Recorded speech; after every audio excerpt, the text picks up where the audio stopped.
ഈ ചെമ്മൺപാതയും ഉദ്യാനവുമെല്ലാം കൊൽക്കത്ത നഗരത്തിന്റെ മധ്യത്തിൽ തന്നെയാണോ എന്ന് സംശയിച്ചേക്കാം. കൊൽക്കത്ത നഗരഹൃദയത്തിലെ സെന്റ് ജോൺസ് ചർച്ചിന്റെ അങ്കണമാണിത്. ബ്രിട്ടീഷ് ഇന്ത്യയുടെ പഴയ തലസ്ഥാന നഗരത്തിലൂടെ സഞ്ചാരം തുടർന്ന് ഇവിടെ എത്തിയിരിക്കുകയാണ് ഞാൻ. കൊൽക്കത്ത മഹാനഗരത്തിന്റെ മധ്യത്തിൽ സ്ഥിതി ചെയ്യുന്ന വൃക്ഷനിബിഡമായൊരു വിശാല പ്രദേശമാണിത്. സെന്റ് ജോൺസ് പള്ളിയുടെ പരിസരം കാണുമ്പോൾ ഇത് മഹാനഗരത്തിന്റെ ഭാഗമാണെന്ന് തോന്നുകയേയില്ല. ഇന്ന് BBD ബാഗ് എന്നറിയപ്പെടുന്ന പഴയ ഡൽഹൌസി സ്ക്വയറിന്റെ ഭാഗം തന്നെയാണിത്. ഇതിനു ചുറ്റുമായാണ് പണ്ടത്തെ ഗവർണർ ജനറലിന്റെ വസതിയും ഇന്നത്തെ രാജ്ഭവനുമെല്ലാം സ്ഥിതി ചെയ്യുന്നത്. കൊൽക്കത്ത ബ്രിട്ടീഷ് ഇന്ത്യയുടെ തലസ്ഥാനമായ ശേഷം പൊതുജനങ്ങൾക്ക് പ്രവേശനമുള്ള ഇടം എന്ന നിലയിൽ ബ്രിട്ടീഷുകാർ നിർമ്മിച്ച ആദ്യത്തെ മന്ദിരമാണ് സെന്റ് ജോൺസ് ചർച്ച്. 1784 മുതലുള്ള 3 വർഷം കൊണ്ടായിരുന്നു ഇതിന്റെ നിർമ്മാണം. അക്കാലത്തെ 30,000 രൂപയായിരുന്നു പള്ളിയുടെ നിർമ്മാണ ചെലവ്. ആ തുക പബ്ലിക് ലോട്ടറി വിൽപ്പനയിലൂടെയാണ് അന്ന് ബ്രിട്ടീഷുകാർ കണ്ടെത്തിയത്. അക്കാലത്തെ ഇവിടുത്തെ നാട്ടുരാജാവായിരുന്ന നബോകിഷൻ ബഹാദൂർ പള്ളി നിർമ്മിക്കാനുള്ള സ്ഥലം ബ്രിട്ടീഷുകാർക്ക് സൗജന്യമായി നൽകുകയായിരുന്നു. ബ്രിട്ടീഷ് ഇന്ത്യയുടെ ഗവർണർ ജനറലായിരുന്ന വാറൻ ഹേസ്റ്റിംഗ്സ് ആണ് ഇതിന്റെ ശിലാസ്ഥാപനം നിർവഹിച്ചത്. ഇപ്പോൾ ഇതൊരു ദേശീയ സ്മാരകമാണ്. അതുകൊണ്ട് തന്നെ ടിക്കറ്റ് എടുത്തു വേണം അകത്തു കയറാൻ. ഞായറാഴ്ചകളിലാവട്ടെ പ്രാർത്ഥന നടക്കാറുള്ളതിനാൽ പ്രവേശനം സൗജന്യവുമാണ്. ജെയിംസ് ആഗ് എന്ന ആർക്കിടെക്റ്റാണ് സെന്റ് ജോൺസ് ദേവാലയം രൂപകൽപ്പന ചെയ്ത് നിർമ്മിച്ചത്. കല്ലും ചുടുകട്ടയും ഇതിനായി ഉപയോഗിച്ചിരിക്കുന്നു. അക്കാലത്ത് കല്ല് കൊൽക്കത്തയിൽ സുലഭമായിരുന്നില്ല. ഗോർ എന്ന സ്ഥലത്ത് 15-ാം നൂറ്റാണ്ടിൽ നിർമ്മിതമാവുകയും 16-ാം നൂറ്റാണ്ടിൽ തകർന്നടിയുകയും ചെയ്ത രാജനഗരത്തിന്റെ അവശിഷ്ടങ്ങളിൽ നിന്നുള്ള കല്ലാണ് പള്ളി നിർമ്മാണത്തിനായി ഉപയോഗപ്പെടുത്തിയത്. ഇപ്പോൾ പശ്ചിമ ബംഗാൾ ബംഗ്ലാദേശ് അതിർത്തിയിൽ സ്ഥിതി ചെയ്യുന്ന ഗോറിൽ നിന്നും ഹൂഗ്ലി നദിയിലൂടെയാണ് കല്ല് ഇവിടേക്കെത്തിച്ചത്. പൂമുഖത്തെ പടവുകൾ കയറി ഞാൻ പള്ളിയുടെ അകത്ത് കടന്നു. ഇതാണ് പ്രധാന ഹാൾ. പറയത്തക്ക കേടുപാടുകളൊന്നുമില്ലാതെ നിലനിൽക്കുന്ന മെയിൻ ഹാൾ. വലിയ അലങ്കാരങ്ങളൊന്നുമില്ല. 230-ലേറെ വർഷത്തിന്റെ ചരിത്രമുള്ള ദേവാലയം.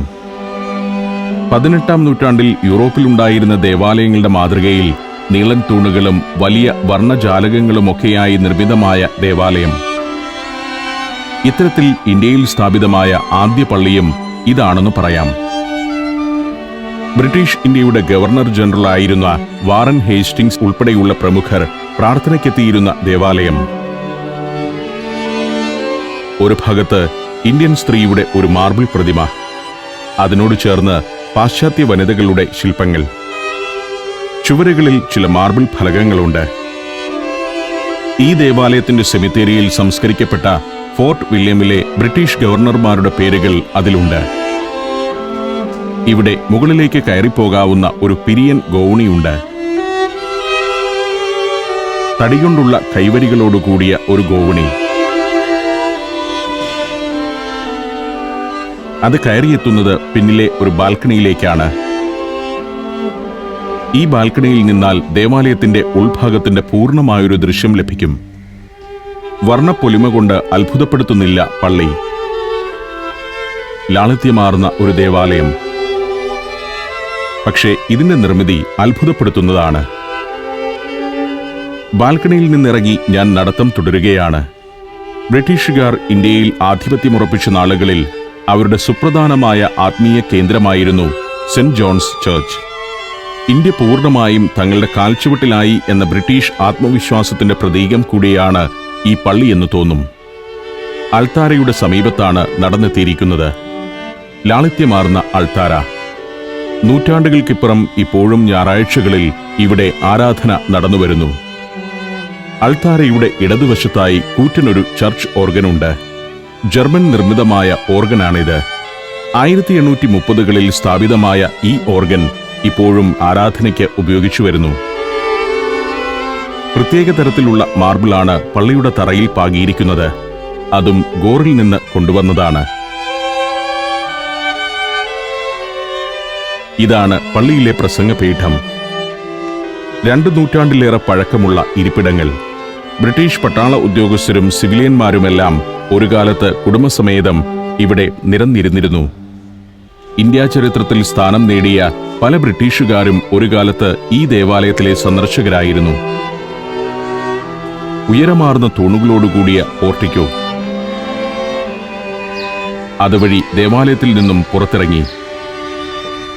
ബ്രിട്ടീഷ് ഭരണകാലത്ത് കൊൽക്കത്തയിലെ ഏറ്റവും പ്രധാനപ്പെട്ട ക്രിസ്തീയ ദേവാലയമായിരുന്നു ഇത്. ബ്രിട്ടീഷ് ഗവർണർമാരും സൈനിക മേധാവികളും മുതൽ റൈറ്റേഴ്സ് ബിൽഡിംഗിൽ ഉണ്ടായിരുന്ന ജൂനിയർ ഉദ്യോഗസ്ഥർ വരെ പ്രാർത്ഥനയ്ക്കെത്തിയിരുന്നത് ഇവിടെയാണ്. ഒരു ഉദ്യാനത്തിന്റെ നടുവിലാണ് പള്ളി. അവിടെ നിന്നും ഇറങ്ങിയെത്തുന്നത് വലിയൊരു കെട്ടിടത്തിനടുത്തേക്കാണ്. ഇപ്പോൾ കൊൽക്കത്തയിലെ ഇൻകം ടാക്സ് ഓഫീസും അക്കൗണ്ടന്റ് ജനറൽ ഓഫീസുമെല്ലാം പ്രവർത്തിക്കുന്നത് ബ്രിട്ടീഷ് ഭരണകാലത്ത് പണിതീർത്ത ഈ കെട്ടിടത്തിലാണ്. പണ്ടത്തെ ട്രഷറി ബിൽഡിംഗ് ആയിരുന്നു ഇത്. ലോർഡ് റിപ്പൺ ബ്രിട്ടീഷ് ഇന്ത്യയുടെ ഗവർണർ ജനറൽ ആയിരുന്ന കാലത്ത് 1882 മുതൽ 1884 വരെയുള്ള വർഷങ്ങളിൽ നിർമ്മിച്ചതാണിത്. ബ്രിട്ടീഷുകാരനായ E.J. മാർട്ടിൻ ആയിരുന്നു ആർക്കിടെക്ട്. C.J. മിൽസ് എന്ന എഞ്ചിനീയറുടെ നേതൃത്വത്തിൽ പൂർണ്ണമായും ചുടുകട്ട കൊണ്ടാണ് കെട്ടിടം നിർമ്മിച്ചിരിക്കുന്നത്. ഈ കെട്ടിടത്തിന്റെ നേരെ എതിർവശത്താണ് രാജ്ഭവൻ. അതിന്റെ ഒരു കവാടമാണ് ഈ കാണുന്നത്. ഗേറ്റിനപ്പുറം വലിയൊരു ഉദ്യാനത്തിന് നടുവിലാണ് രാജ്ഭവൻ മന്ദിരം. നിയോ ക്ലാസിക് ബറോക്ക് ശൈലികളുടെ മേളനം ഈ ഗേറ്റിൽ തന്നെ കാണാം. ട്രഷറി ബിൽഡിംഗിന് മുന്നിൽ കല്ലുപതിച്ച നടപ്പാത. ഇവിടെ നിന്നാൽ രാജ്ഭവന്റെ പ്രധാന മന്ദിരം കാണാനാവില്ല. ബ്രിട്ടീഷ് ഇന്ത്യയുടെ തന്നെ ഭരണം നിയന്ത്രിക്കപ്പെട്ടിരുന്ന ഗവൺമെന്റ് ഹൗസാണ് ഇപ്പോൾ രാജ്ഭവൻ. അതിനോട് ഏറ്റവും അടുത്ത് സ്ഥിതി ചെയ്യുന്നതിനാൽ ട്രഷറി ബിൽഡിംഗിനും അന്ന് അതീവ പ്രാധാന്യമുണ്ടായിരുന്നു.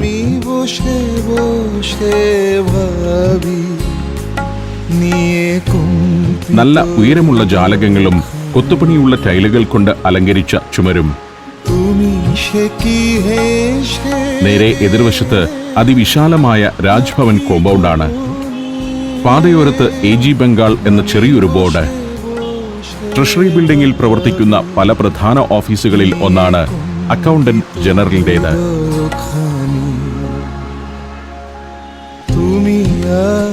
രാജ്ഭവന്റെ പടിഞ്ഞാറോട്ടുള്ള പ്രധാന കവാടമാണിത്. പക്ഷേ ഇതല്ല പ്രധാന കവാടം. ഇത്തരത്തിലുള്ള 5 ഗേറ്റുകളാണ് രാജ്ഭവനുള്ളത്. സുരക്ഷാ പ്രശ്നമുള്ളതിനാൽ ഗേറ്റിനുള്ളിൽ കടന്ന് രാജ്ഭവൻ ഷൂട്ട് ചെയ്യാനാവില്ല. ഇവിടെ നിന്നും നോക്കുമ്പോൾ ഒരു കാലത്ത് ഇന്ത്യയുടെ ഭാഗധേയം നിർണയിച്ചിരുന്ന ആ കൂറ്റൻ മന്ദിരത്തിന്റെ ഒരു ഭാഗം കാണാം. 1803 British east India company government house എന്ന നിലയിൽ ആ മന്ദിരം നിർമ്മിച്ചത്. ഈസ്റ്റ് ഇന്ത്യ കമ്പനി ഇന്ത്യയുടെ ഭരണം ബ്രിട്ടീഷ് സിംഹാസനത്തിന് കൈമാറിയ 1858 മുതൽ ഇത് ഇന്ത്യയിലെ ബ്രിട്ടീഷ് വൈസ്രോയിയുടെ ഔദ്യോഗിക വസതിയായി. 1911 ബ്രിട്ടീഷ് ഇന്ത്യയുടെ തലസ്ഥാനം ഡൽഹിയിലേക്ക് മാറിയപ്പോൾ ബംഗാളിന്റെ ലഫ്റ്റനന്റ് ഗവർണറുടെ വസതിയായി അത്. സ്വാതന്ത്ര്യാനന്തരം സംസ്ഥാന ഗവർണറുടെ രാജ്ഭവനുമായി. വീണ്ടും മുന്നോട്ട് നടക്കുമ്പോൾ വലതുവശത്ത് ഉയരമാർന്ന ഒരു ഇരുമ്പ് വേലിക്കെട്ട്. ഇതിനുള്ളിലാണ് പശ്ചിമ ബംഗാളിന്റെ വിധാൻസഭ അഥവാ അസംബ്ലി മന്ദിരം. ഇവിടെ നിന്നും വിധാൻസഭ കാണാനാവുന്നില്ല. അത് കാണാവുന്ന ഒരിടത്തേക്ക് വഴിയിൽ ചീട്ടുകളിച്ചിരിക്കുന്ന ടാക്സി ഡ്രൈവർമാരെയും പിന്നിട്ട് നടക്കുകയാണ്. ഇവിടെയൊക്കെ നിരന്നു കിടക്കുന്ന കാറുകളാണ് കാഴ്ച. നേരെ മുന്നിൽ കാണുന്നത് ഇവിടുത്തെ ഹൈക്കോടതി മന്ദിരമാണ്. ബ്രിട്ടീഷ് കാലത്ത് ഒരു ഉദ്യാനം പോലെയായിരുന്ന പ്രദേശം ഇന്നും അതേ പ്രൗഢിയോടെയും മനോഹാരിതയോടെയും നിലനിർത്തിയിരിക്കുന്നു. അതിഗംഭീരമാണ് ഹൈക്കോടതി മന്ദിരം. ഇന്ത്യയിലെ ഏറ്റവും പഴക്കമുള്ള ഹൈക്കോടതിയാണിത്. 1862 ജൂലൈ 1 ഇത് നിലവിൽ വന്നത്. കൊൽക്കത്തയിലെ മറ്റൊരു ഹെറിറ്റേജ് ബിൽഡിംഗാണ് ഗോത്തിക് ശൈലിയിലുള്ള ഈ മന്ദിരം. 1.5 നൂറ്റാണ്ടായി വ്യവഹാരങ്ങൾ തുടർച്ചയായി നടക്കുന്ന ഒരു ബൃഹത് മന്ദിരം. സർ ബാർണസ് പീക്കോക്ക് എന്ന ഇംഗ്ലീഷുകാരനായിരുന്നു ഇവിടുത്തെ ആദ്യ ചീഫ് ജസ്റ്റിസ്. ഇപ്പോൾ കേരള ഹൈക്കോടതിയിലെ മുൻ ചീഫ് ജസ്റ്റിസ് മഞ്ജുള ചെല്ലൂർ ഇവിടെ മുഖ്യ ന്യായാധിപയാണ്. ഇന്ത്യൻ സ്വാതന്ത്ര്യ സമരകാലത്ത് സമരപ്പോരാളികളുടെ വിചാരണയ്ക്കും ശിക്ഷാവിധിക്കുമെല്ലാം സാക്ഷിയായ മന്ദിരം 1908 കിങ്സ്ഫോർഡ് എന്ന യൂറോപ്യൻ ഉദ്യോഗസ്ഥനെയും ഭാര്യയെയും ബോംബെറിഞ്ഞ് കൊലപ്പെടുത്തിയ ഖുദീറാം ബോസിനെ പോലുള്ള നിരവധി വിപ്ലവകാരികൾ. മുസാഫർപൂർ കില്ലിംഗ് എന്നറിയപ്പെടുന്ന ആ കേസിൽ ഈ കോടതിയിൽ വെച്ചാണ് ഖുദീറാമിന് വധശിക്ഷ വിധിച്ചത്. തൂക്കിലേറ്റപ്പെടുമ്പോൾ 18 വയസ്സ് മാത്രമേ ഉണ്ടായിരുന്നുള്ളൂ ആ വിപ്ലവകാരിക്ക്. ഹൈക്കോടതി മന്ദിരത്തിനടുത്തു നിന്നും നടന്നെത്തുന്നത് കൊൽക്കത്ത ടൗൺ ഹാളിനടുത്തേക്കാണ്. ചരിത്ര പ്രാധാന്യമുള്ള വലിയൊരു മന്ദിരം, റോമൻ ഡോറിക് ശൈലിയിലുള്ള ഒരു വെൺമന്ദിരം.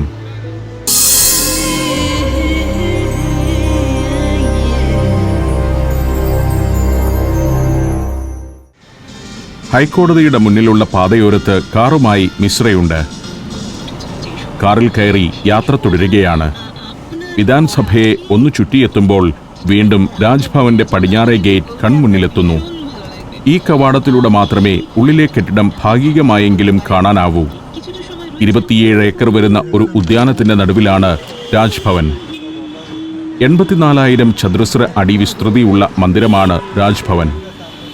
ബ്രിട്ടീഷ് ഇന്ത്യയുടെ ഏറ്റവും പ്രമുഖനായ ഭരണാധികാരിയുടെ ഔദ്യോഗിക വസതി എന്ന നിലയിൽ അത്യാഡംബരപൂർണമാണ് ഗവൺമെന്റ് ഹൗസ് എന്നറിയപ്പെട്ടിരുന്ന ഇന്നത്തെ രാജ്ഭവൻ. പശ്ചിമബംഗാൾ ഗവർണറുടെ ഔദ്യോഗിക വസതി എന്ന നിലയിൽ അതീവ സുരക്ഷയ്ക്ക് നടുവിലാണ് രാജ്ഭവൻ. പ്രധാന ഗേറ്റിന് മുന്നിലൊന്നും ക്യാമറ പുറത്തെടുക്കാൻ പോലും പോലീസുകാർ അനുവദിക്കില്ല.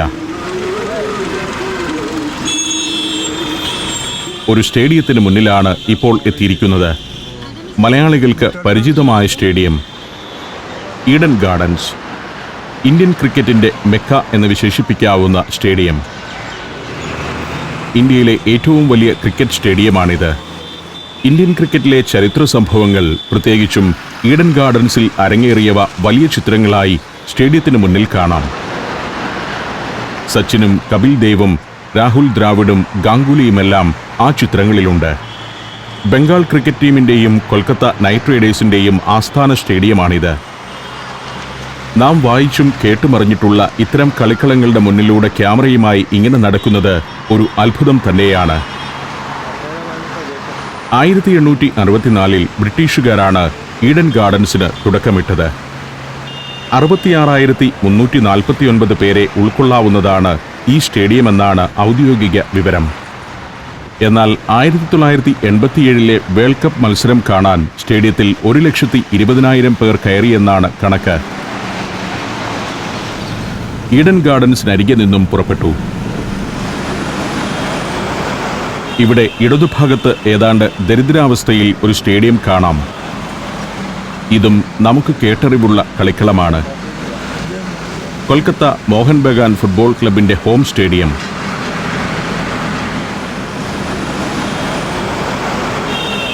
അതിന്റെ ഗാലറികൾ പലതും തകർന്നു തുടങ്ങിയിട്ടുണ്ട്. ഫുട്ബോൾ പ്രേമികളുടെ നാടായ കൊൽക്കത്തയിൽ ഒരു ഫുട്ബോൾ സ്റ്റേഡിയം ഇങ്ങനെ കിടക്കുന്നത് കാണുമ്പോൾ അത്ഭുതം തോന്നുന്നു. 1889 ആരംഭിച്ചതാണ് Mohun Bagan athletic club. Stadium കടന്ന് ഉദ്യാന സമാനമായ പ്രദേശങ്ങളിലൂടെയാണ് യാത്ര. സ്റ്റേഡിയത്തിന് തൊട്ടടുത്തു തന്നെ ഈഡൻ ഗാർഡൻസ് എന്ന ഒരു ഉദ്യാനമുണ്ട് ഇവിടെ. ആ ഉദ്യാനത്തിൽ നിന്നുമാണ് ക്രിക്കറ്റ് സ്റ്റേഡിയത്തിനും ഈഡൻ ഗാർഡൻസ് എന്ന പേര് ലഭിച്ചിരിക്കുന്നത്. ഇടതുവശത്ത് അക്കാണുന്ന മതിൽക്കെട്ടിനുള്ളിലാണ് ബ്രിട്ടീഷുകാർ കൊൽക്കത്തയിൽ പണിത ആദ്യ ബൃഹത് നിർമ്മിതിയായ ഫോർട്ട് വില്യം. ഇപ്പോഴത് ഇന്ത്യൻ ആർമിയുടെ കൈവശമാണ്. കിഴക്കൻ മിലിറ്ററി കമാൻഡിന്റെ ആസ്ഥാനമായ ഫോർട്ട് വില്യമിൽ ഇപ്പോൾ 10,000 സൈനികരുണ്ട്. വിദ്യാസാഗർ ബ്രിഡ്ജിന് സമീപമാണ് ഇപ്പോൾ എത്തിയിരിക്കുന്നത്. ഹൂഗ്ലി നദിക്ക് കുറുകെയുള്ള പ്രധാനപ്പെട്ടൊരു തൂക്കുപാലമാണ് വിദ്യാസാഗർ സേതു. പാലത്തിനു ചുവട്ടിൽ ഒരു ചരിത്ര സ്മാരകമുണ്ട്, ജെയിംസ് പ്രിൻസപ്പ് മെമ്മോറിയൽ. ബ്രിട്ടീഷ് പണ്ഡിതനും പുരാവസ്തു ഗവേഷകനുമായ ജെയിംസ് പ്രിൻസപ്പ് ഇന്ത്യൻ ചരിത്രത്തിന് വലിയ സംഭാവനകൾ നൽകിയിട്ടുള്ളയാളാണ്. അദ്ദേഹത്തിന്റെ സ്മരണയ്ക്കായി നിർമ്മിച്ചതാണിത്. 1819 കൊൽക്കത്തയിൽ എത്തിയ അദ്ദേഹം ഇന്ത്യൻ പൗരാണികതയെക്കുറിച്ച് നിരവധി പഠനങ്ങൾ നടത്തിയിരുന്നു. പ്രിൻസപ്പ് മോണ്യുമെന്റിന്റെ പശ്ചാത്തലമൊരുക്കിക്കൊണ്ട് നിൽക്കുകയാണ് വിദ്യാസാഗർ ബ്രിഡ്ജ്. അന്ത്യോക്യക്കാർക്കും ഗ്രീക്കുകാർക്കും ഭാരതവുമായുള്ള പൗരാണിക ബന്ധങ്ങൾ എന്നിവയൊക്കെ വെളിപ്പെടാൻ ജെയിംസ് പ്രിൻസപ്പിന്റെ പഠനങ്ങൾ ഏറെ സഹായിച്ചിട്ടുണ്ട്. 1840 ഇംഗ്ലണ്ടിൽ വെച്ചാണ് അദ്ദേഹം മരിക്കുന്നത്. 1841 പൊതുജനങ്ങളിൽ നിന്ന് പിരിച്ചെടുത്ത 10,000 രൂപ ചെലവഴിച്ചാണ് ഈ സ്മാരകം നിർമ്മിച്ചത്. പുരാതനമായ ഇന്ത്യൻ നാണയങ്ങളെക്കുറിച്ച് വിപുലമായ പഠനം തന്നെ ജെയിംസ് പ്രിൻസപ്പ് നടത്തിയിരുന്നു. 1992 പൂർത്തിയായ വിദ്യാസാഗർ പാലവും ഒരു കാഴ്ച തന്നെയാണ്. രണ്ടാം ഹൂഗ്ലി പാലം എന്നാണ് ഇതിന്റെ വിശേഷണം. ഹൗറ ബ്രിഡ്ജിനു പുറമെ വിദ്യാസാഗർ, ബാലി, നിവേദിത എന്നീ പാലങ്ങളാണ് ഇവിടെ ഹൂഗ്ലിക്ക് കുറുകെയുള്ളത്. ജെയിംസ് പ്രിൻസപ്പ് സ്മാരകത്തിനകത്തേക്ക് നടക്കുകയാണ്. കുറെ തൂണുകളോട് കൂടിയ ഒരു മണ്ഡപം. ടൂറിസ്റ്റ് ആകർഷണം എന്നതിനേക്കാൾ കമിതാക്കളുടെ ഒരു മേളന സ്ഥലമാണ് ഇപ്പോൾ പ്രിൻസപ്പ് മോണിമെന്റ്. ക്യാമറ കാണുമ്പോൾ പലരും തൂണിന് പിന്നിലേക്ക് വലിയുകയായിരുന്നു. ഇടക്കാലത്ത് അവഗണിക്കപ്പെട്ടു കിടന്ന ഈ സ്മാരകം 2001 പഴയ രീതിയിൽ പുനരുദ്ധരിച്ചത്. മമതാ ബാനർജിയുടെ പ്രത്യേക നിർദ്ദേശപ്രകാരം വെസ്റ്റ് ബംഗാൾ പൊതുമരാമത്ത് വകുപ്പാണ് ജോലികൾ പൂർത്തിയാക്കിയത്. കൊൽക്കത്തയിലെ ബ്രിട്ടീഷ് കമ്മട്ടത്തിൽ ഉദ്യോഗസ്ഥനായിരുന്നു ആദ്യകാലത്ത് ജെയിംസ് പ്രിൻസപ്പ്. ഈ കാലത്ത് തന്നെ ഏഷ്യാറ്റിക് സൊസൈറ്റി ഓഫ് ബംഗാളിന്റെ സെക്രട്ടറിയുമായിരുന്നു. ബ്രിട്ടീഷുകാർ ഇന്ത്യയിൽ വിനിമയത്തിന് ഉപയോഗിച്ച നാണയങ്ങൾക്കെല്ലാം പുതുരൂപവും കൃത്യമായ തൂക്കവും നിശ്ചയിച്ചത് ജെയിംസ് പ്രിൻസപ്പ് ആയിരുന്നു. ഇന്ത്യൻ രൂപയുടെ ആദ്യ രൂപങ്ങളായിരുന്നു അത്. ആ മഹാനായ ഗവേഷകനുള്ള ഉചിതമായ സ്മാരകം തന്നെയാണിത്. പ്രിൻസപ്പ് ഗാർഡൻ എന്ന് ഈ പ്രദേശമൊന്നാകെ അറിയപ്പെടുന്നു. കൊൽക്കത്തയിലെ ഏറ്റവും പഴക്കമാർന്ന റിക്രിയേഷണൽ സ്പോട്ടുകളിൽ ഒന്നാണ് പ്രിൻസപ്പ് ഘട്ട്. ബോളിവുഡ് സിനിമകളിലെ പാട്ടുരംഗങ്ങളുടെ ചിത്രീകരണത്തിനും വേദിയാകാറുണ്ട് ഇവിടം. മോണിമെന്റിന്റെ ഒരു ഭാഗത്ത് നിൽക്കുമ്പോൾ ആകാശം മുട്ടെ നിൽക്കുന്ന തൂണുകളിൽ നിന്നും ഉരുക്കുപടങ്ങളിൽ തൂങ്ങിക്കിടക്കുന്ന വിദ്യാസാഗർ പാലം നല്ലൊരു കാഴ്ചയാവുന്നു. ഇന്ത്യയിലെ ഇത്തരം നിർമ്മിതികളെക്കുറിച്ച് പലപ്പോഴും നമ്മൾ കേരളീയർ അറിയുന്നില്ല. ദിവസവും 60,000 വരെ വാഹനങ്ങൾ ഈ പാലത്തിലൂടെ കടന്നു പോകുന്നുണ്ട്. പ്രിൻസപ്പ് ഘട്ട് ഉദ്യാനത്തിനരികിലൂടെ ഒരു റെയിൽവേ ലൈൻ കടന്നു പോകുന്നു. ഇതൊരു ചെറിയ സ്റ്റേഷൻ കൂടിയാണ്. സിറ്റിക്ക് ചുറ്റുമുള്ള സർക്കുലർ റെയിൽവേ ലൈനാണിത്. ഹൂഗ്ലി നദിയുടെ തീരത്തുകൂടിയാണ് ലൈൻ. അതിനു മുകളിൽ വിദ്യാസാഗർ സേതുവിന്റെ ഒരു ഭാഗം. ഹൂഗ്ലിയുടെ തീരത്തോടടുക്കുമ്പോൾ വിദ്യാസാഗർ സേതുവിന്റെ വലിപ്പം വ്യക്തമാകുന്നു. 822 മീറ്ററാണ് പാലത്തിന്റെ ആകെ നീളം. വീതി 35 മീറ്ററും. ഇതിനേക്കാൾ വലിയ തൂക്കുപാലങ്ങൾ ഞാൻ സഞ്ചാരത്തിനിടയിൽ കണ്ടിട്ടുണ്ട്. ഗോൾഡൻ ഗേറ്റ് ബ്രിഡ്ജും ഇസ്താംബുളിലെ ബോസ്ഫറസ് പാലവുമെല്ലാം അതിൽ ഉൾപ്പെടുന്നു. പക്ഷേ ഇന്ത്യൻ സാഹചര്യത്തിൽ ഇതൊരു വലിയ പാലം തന്നെ. ഹൂഗ്ലിയിൽ കപ്പലുകളും മീൻപിടുത്തക്കാരുടെ തോണികളും വിശ്രമിക്കുന്നു. പോർട്ട് ഏരിയയാണ് അങ്ങ് ദൂരെ കാണുന്നത്. ഇതെല്ലാം മീൻപിടുത്ത വള്ളങ്ങളാണ്. അതിൽ മുക്കുവർ വല നെയ്തുകൊണ്ടിരിക്കുന്നു. തനി ഗ്രാമീണമായ കാഴ്ചകളും കൊൽക്കത്ത എന്ന മഹാനഗരത്തിൽ ഈ ഹൂഗ്ലി നദിയുടെ തീരത്ത് കാണാം. വേലിയേറ്റ സമയമാണിപ്പോൾ. അതിനാൽ കടൽ ജലം നദിയുടെ ഒഴുക്കിനെതിരെ കയറുന്നത് കാണാം.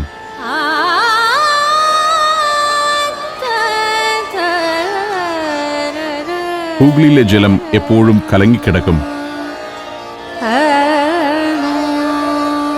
ഇവിടെ ഇങ്ങനെ ഒരാളുണ്ട്. മാനസിക വിഭ്രാന്തിയുള്ള ആളാണ്. ഇത്തരം ആളുകളും കൊൽക്കത്തയുടെ ഭാഗം തന്നെ.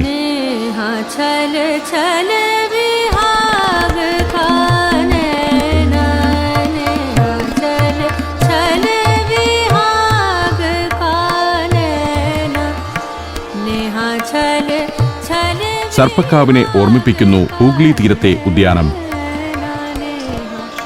പ്രിൻസ് ഓഫ് ഘട്ടിലെ മരത്തണലുകളുടെ കുളിർമയിലൂടെ ഞാൻ നടത്തം തുടരുകയാണ്.